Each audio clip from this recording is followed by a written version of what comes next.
अस्सलामुअलैकुम वरहमतुल्लाहि वबरकातुहू। दोस्तों, कुछ दिनों से मुफ्ती शहरयार साहब की ये वीडियो काफ़ी वायरल हो रही है और बहुत सारे लोगों ने इसको अपने अपने चैनलों पर अपलोड भी किया है।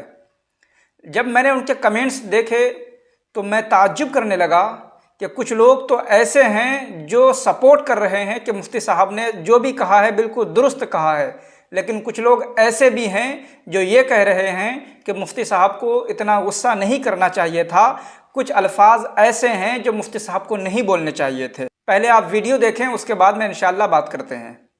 क्यों हल्ला करते रहे? मैंने 1.5 से 2 घंटे की तकरीर की, आप लोग क्यों चिल्लाते रहे? क्यों आपने स्टेज को बदनाम किया? ये हजारों लोग बैठे हुए सब देख रहे हैं कि आप लोग बातचीत कर रहे हैं, मोबाइल चला रहे हैं। आप लोग इंजन हैं, आपको देख के वो पैरवी करते हैं। बस असद भाई आ जाएं, खड़े हो जाएं, नाच पढ़ दें, यही है। 2 घंटे जो मैंने शरीयत पेश किया, कुरान हदीस पढ़ा, उसका क्या हुआ? ये सारा मजमा सुनता रहा और आप लोग चिल्लाते रहे और बात करते रहे और कहते हैं कि आलिमों का एहतराम नहीं है। गरीब नवाज ने कहा है आखिर जमाने में आलिमों को बकरी के चरवाही की तरह मारा और हटाया जाएगा। ये जाहिल खेत छोड़ के नमाज पढ़ने आएगा और आप सड़क पे रुमाल झाड़ेंगे और बोलेंगे आलिमों का एहतराम नहीं है। नहीं बोले आलिमों का एहतराम, खुद आलिम बन के दिखा दें। ये कौम तो पांव चूमने को तैयार है। आपको सारी कौम देख रही है। मैं कुछ नहीं बोला आपको इस 2 घंटे के दरमियान में। बहुत चिल्लाया आपने, बहुत बोला आपने जलसे के तकद्दुस को पामाल किया है आपने। जब आप दीनी गुफ्तगू का एहतराम नहीं करेंगे, फिर आपका एहतराम कौन करेगा?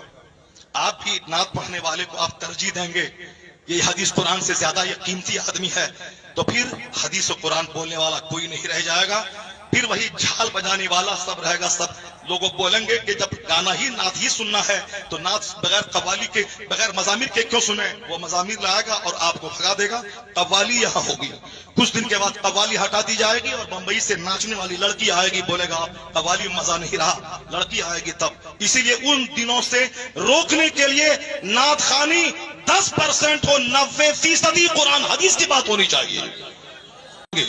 यही इस्लाम सिखाता है कि गाना गाएं। अगर तुम नाच सुनने के बाद भागेगा, नाच सुनना जरूरी नहीं है, कुरान सुनना जरूरी, हदीस सुनना जरूरी, बुजुर्गों की बात सुनना जरूरी।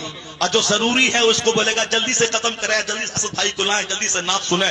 फिर वो होगा, यहाँ तकरीर नहीं होगी, बंबई से रंडी आएगी और नाचेगी, वो काम हो जाएगा। इसलिए बर वक्त उसको रोकना होगा, बंद करना होगा। पीलीभीत इलाके में यहाँ उर्स की मजलिस में शेख चिल्ली आया और वो तबला बजा के सिर्फ लतीफा सुना के हंसाता रहा। मैंने कहा इसके जिम्मेदार वो कॉमेडी बोलने वाला मौलवी है। जब तुम कॉमेडी बोलेगा तो पब्लिक तो बोलेगी तुझसे अच्छी कॉमेडी तो शेख चिल्ली करता है। इसीलिए शेख चिल्ली को बुलाया। जब तुम कुरान हदीस बोलेगा तो शेख चिल्ली नहीं आएंगे, कव्वाल नहीं आएंगे, पब्लिक भी सुनेगी। जो जरूरी है उसको जरूरी समझिए, जो गलत है उसको गलत समझिए। जी हाँ दोस्तों, आपने वीडियो देख ली। अब आप बताएं कि इस वीडियो में आपको क्या गलत लगा।